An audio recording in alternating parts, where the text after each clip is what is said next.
Political, entertainment, sports और हर तरह की न्यूज़ के लिए फेस न्यूज़ चैनल सब्सक्राइब करें और इंस्टेंट अपडेट्स के लिए बेल आइकन जरूर दबाएं। इस न्यूज़ के प्रायोजक हैं Servo step power private limited, Servo step for strong tomorrow और Ayaz perfumes. Welcome to face. आप सभी का स्वागत है। जैसा कि हम अलग अलग एपिसोड में अलग अलग क्षेत्र के लोगों को इंट्रोड्यूस कराते हैं, उनसे चर्चा करते हैं उनके फील्ड के बारे में, तो इसी श्रृंखला को आगे बढ़ाते हुए आज हमारे साथ हेमेंद्र बी खन्ना जी मौजूद हैं, जो कि साहित्य की दुनिया से एक उभरता हुआ नाम है। यूँ तो इनको शायरी का शौक़ बचपन से ही है, मगर फिलहाल पिछले कुछ वर्षों से 2-4 वर्षों से जो है इस ज़्यादा एक्टिव नज़र आ रहे हैं।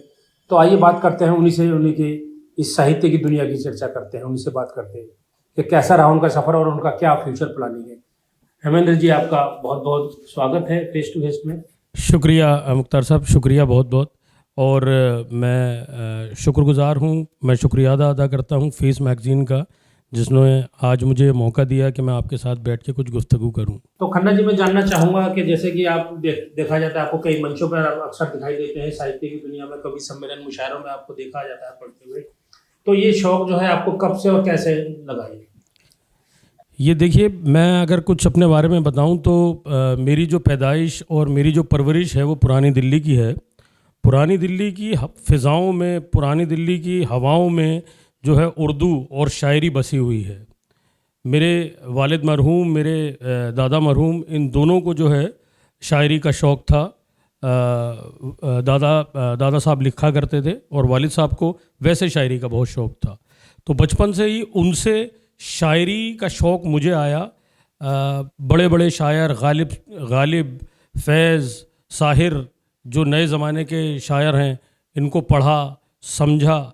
समझने में तो खैर आज भी बहुत समझने में समय लगता है, लेकिन हाँ, धीरे धीरे ये शौक़ डेवलप हो गया। और अब कुछ साल हैं जिनसे मैं लिख रहा हूँ, अपने लिए लिख रहा हूँ, अलग अलग मंचों पे, अलग अलग जगहों पे। अभी 2 मेरी एंथोलॉजीज़ भी छपी हैं, और उसके अलावा डीडी और तहज़ीब जैसे जो प्लेटफॉर्म्स हैं उन पर भी मुशायरों में और कवि सम्मेलनों में मैंने शिरकत की है। मतलब ये है कि जो मिर्ज़ा गालिब की गलियों का असर जो है आपके ऊपर है, क्योंकि आप वहीं पुरानी दिल्ली से आप पले बड़े हुए हैं, तो आज भी वहाँ मिर्ज़ा गालिब की हवेली है जिसको दिल्ली सरकार ने बड़ा मेंटेन करके रखा। तो उन्हीं गलियों का असर जो है आपको आपके अंदर, आपके व्यक्तित्व में देखने को मिला।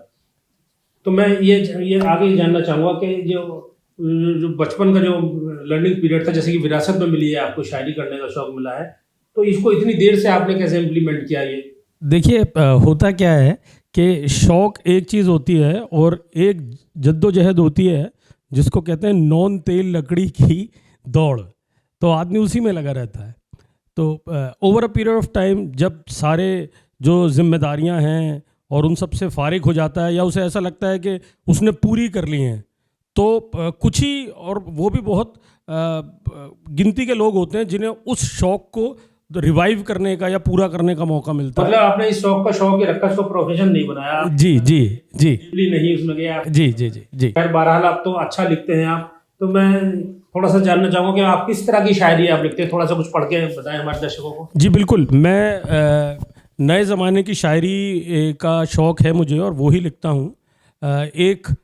एक जदीद गज़ल जो मैं आपको पेश करता हूँ अपने आज के नौजवानों के लिए। अर्ज़ किया है कि अगर गलियों में निकलोगे मिलेंगे लोग अपने से, अगर गलियों में निकलोगे मिलेंगे लोग अपने से, कहीं जिंदा कहीं मुर्दा कहीं टूटे से सपनों से, कहीं जिंदा कहीं मुर्दा कहीं टूटे से सपनों से।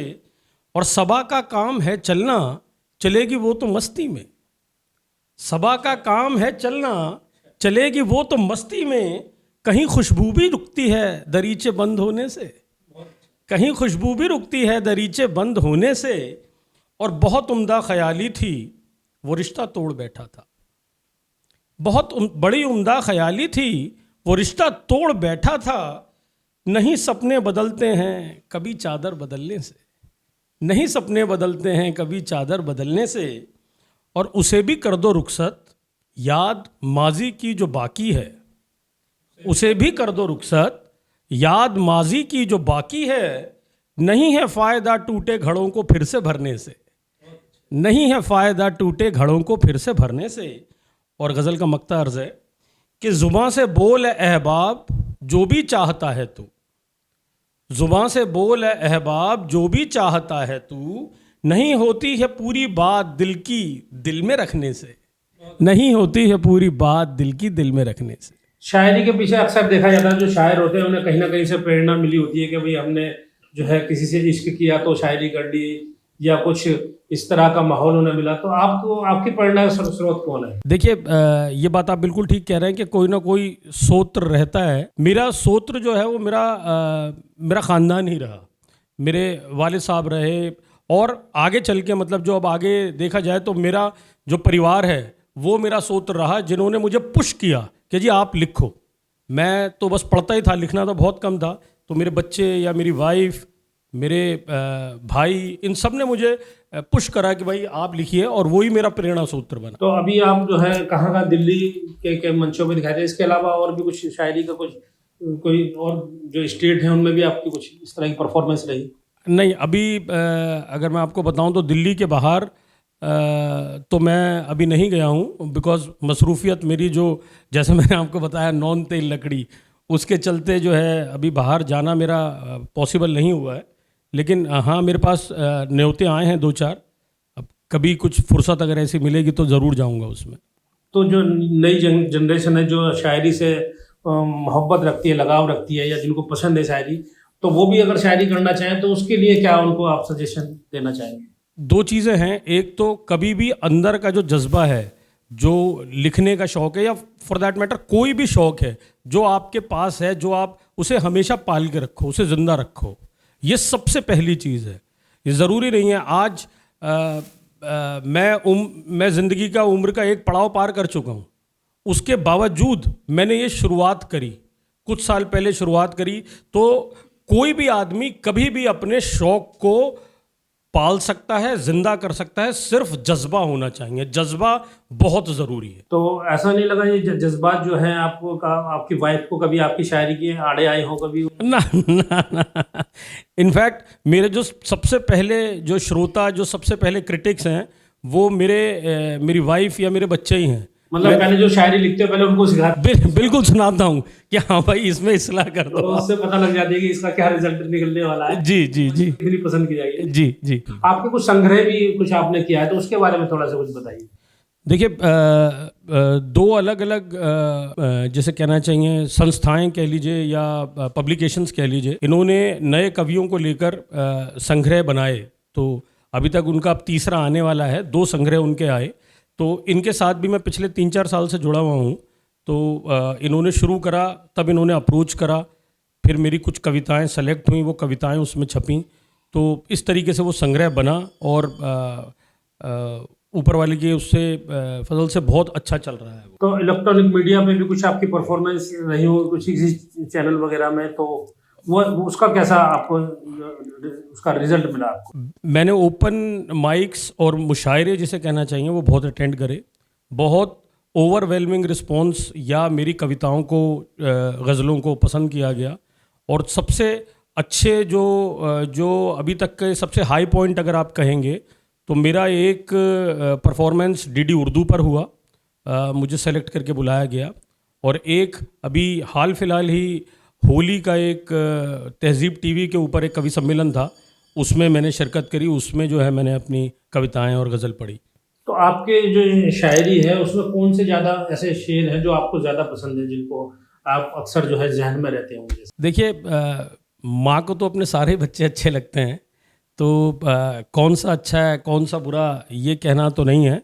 लेकिन हाँ, कुछ जदीद गज़लें हैं, कुछ जदीद शेर हैं। अभी पीछे जैसे मैं पुरानी दिल्ली, मैंने आपको बताया कि मैं रहने वाला हूँ पुरानी दिल्ली का, तो अभी कुछ टाइम पहले 2-3 महीने पहले मैंने विज़िट करा वहाँ पर, गया मैं किसी वजह से। तो वही सारे पुराने गली मोहल्ले, वही सारी जगहें थीं, सिर्फ चीज़ें चेंज हो गई थी। तो एक शेर उस समय मैंने कहा था कि मेरा अपना शहर ही अब मुझे अनजान लगता है, मेरा अपना शहर ही अब मुझे अनजान लगता है, वही कूचे हैं गलियां हैं मगर वीरान लगता है। मेरा अपना शहर ही अब मुझे अनजान लगता है, वही कूचे हैं गलियां हैं मगर वीरान लगता है।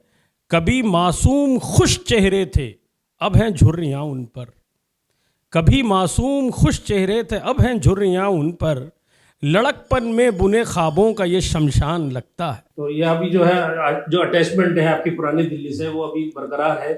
तो वो उसके उस कल्चर के बारे में जो पहले जब रहते थे वहाँ पर, और उसके बाद अब कुछ ऐसा चेंज महसूस किया आपने? देखिए, पहले तो ये पता ही नहीं लगता था कि कहाँ पर उठ रहे हैं और कहाँ पर सो रहे हैं। पहले वो जो मोहल्ला था वो घर था, वो पूरा एक मोहल्ला घर होता था। आप जात पात की कोई बात नहीं होती थी, धर्म की कोई बात नहीं होती थी। मतलब जहाँ मैं रहता था उसके बिल्कुल ठीक सामने जो है वो बल्ली मारान, अगर आपको पता हो तो बल्ली मारान एक जगह है, उसके ठीक सामने हमारा कटरा नील होता था। आज़ादी के ज़माने से वो जो कटरा है वो मशहूर है, और 4 या 5 मंदिर हैं उसमें, 2 मस्जिदें हैं, और आज तक की आज मैं इतने साल मेरी उम्र हो गई है, लेकिन मैंने कभी वहाँ झगड़े या इस तरीके की कोई चीज़ देखी नहीं, समझी नहीं। तो वहाँ तो उस समय ये होता था कि रास्ते में अगर आप जा रहे हो और आप कोई अपने उसमें नहीं हो तो राह चलता मोहल्ले का आदमी भी आपको डांट देता था, और आपके जो घर वाले वो आपको कुछ नहीं कह सकते थे। इतनी जो है इतनी मोहब्बत और इतना जो है इज्जत एक दूसरे के प्रति होती थी। मगर आज के कल्चर में ये है कि किसी के बच्चे को कुछ कहना बड़ा मुश्किल काम है, किसी को कुछ नहीं कह सकते। साहब, आप अपने बच्चे को कुछ नहीं कह सकते आजकल। चलिए, बहुत बड़ा अच्छा लगा आपसे बात करके। और आप जो बात कर रहे हैं कल्चर की, कल्चर पे आजकल समाज को जरूरत पे फोकस करने की जरूरत है। जो माँ बाप जरूरत से ज़्यादा अपने बच्चों को लाड़ कर रहे हैं, इस लाड़ से सिर्फ और सिर्फ नुकसान होता है। इस लाड़ को अगर कंट्रोल में किया जाएगा तो उसके बच्चे के भी काम आएगा, समाज के भी काम आएगा और देश के भी काम आएगा। ये थे हमारे साथ हेमेंद्र बी खन्ना जी, जो कि अपनी जिनसे हमारे उनके जीवन से जुड़े कई पहलुओं में बातचीत की। इसी अपडेट के साथ देखते रहिए फेस न्यूज।